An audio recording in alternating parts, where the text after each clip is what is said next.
I picked 3 of the Jonagold. Some flour on there. They're still kind of green, but the reason I picked them is that I remembered an old cookbook my mom had. Actually, I have it now. Farm Journal cookbook that had a recipe for green apple cake. And as I remember, it's really good. I just forget every year to make it. So what I'm doing, I peeled them with my nice rata knife, and then I put them in some citric acid water so they don't turn brown before I chop them up. And I've already have the lard. I use lard instead of butter. Lard and sugar and egg. That's all beaten, ready to go. And I will use whole wheat flour because I've used that before and I think that was pretty good. So I can make this in my little toaster oven, 9-inch square pan. I've got down 25 to 30 minutes at 350. So let's get this going. It's a nice cool morning, great morning for baking. Something I haven't made for quite a few years. So I'm not doing a great job. I mean, I'm not completely making a real thin. Okay, there's people who are excellent at this. I think my Aunt Bessie was one, and she could schnitz apples really well. But it's okay. The apples are big. There's plenty of apple there, even if I'm not the best at peeling. Aren't those cute? Those little star they make. So the reason I cut it in half was to see if the seeds were still green or they're brown. Well, they're brown, but these are still pretty tart. Not real sweet yet. We're going to have a couple of really unseasonably cool nights, I think in the mid-40s the next 2 nights. Yeah, I'm going to have to remember to cover my basil and my aloe outside. Definitely. Basil can't really take much under 50 degrees. Anyway, even though they're ripe, I think those cool nights are going to make them a lot better. So I tasted a Pink Lady apple yesterday. It was pretty good. So I think by the end of the week, the Pink Ladies, I might just pick and put in the refrigerator. This, of course, is not a Pink Lady. It is a Jonagold. Now, take these out of here and start chopping. And then I'll add them to the creamed sugar, butter, and eggs. I'm calling this finely chopped. And I think I'll easily have 3 cups. We'll see here. I got my really old Tupperware pitcher, so I've got the 3 marks so I can read it. 3 cups. That was actually pretty close. That's all I have left, so I don't think 2 apples would have been enough. Right.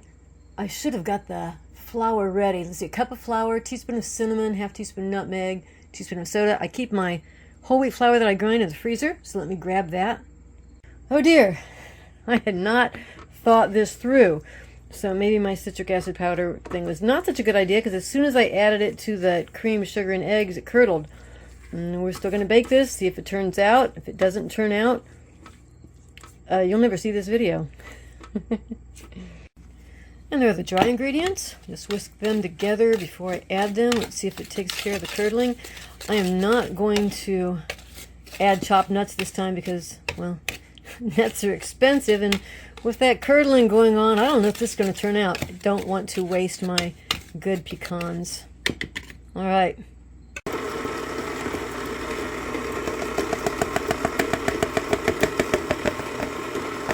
This pitcher works a lot better to add things to the mixer. Stuff doesn't spill over the side. All right, let's have a look.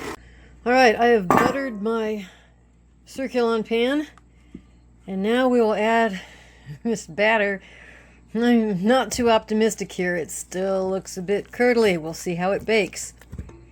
Got the oven preheating right now. Now you see, it's been so long since I made this. I wish I could remember that if the sour green apples in themselves were enough to curdle the dough, and this is nothing unusual.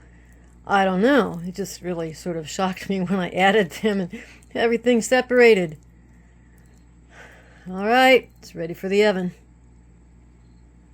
There were 3 pieces of apple left, so I'm eating them with my peanut butter dip, which is peanut butter, honey, and Greek yogurt, my homemade Greek yogurt. And I had an idea, so I rinsed these off before I ate them, and they weren't as sour. So I'm thinking I would still put the apple pieces, the big apple pieces, in the citric acid water, but then I would rinse them thoroughly, rinse them and drain them before I chopped them.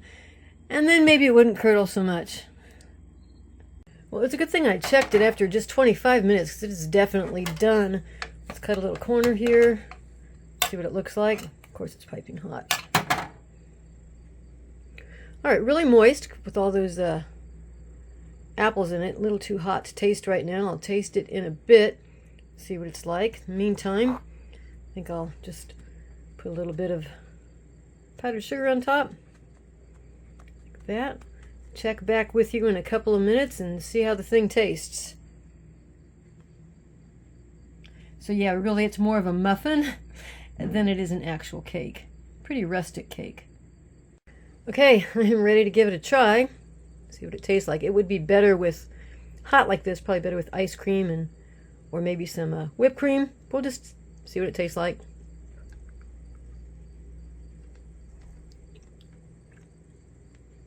And yeah, it's a really good. So hey, that curdling didn't hurt it at all. Just a really good muffin-like taste. A little bit lighter maybe. Like I said, really moist. That's going to get more moist as it cools down, as the apples sort of make the whole flour moist. So yeah, this was a good idea. In spite of the little curdle scare there. So here you go. Green apple cake. Whole wheat green apple cake. Fresh from the garden.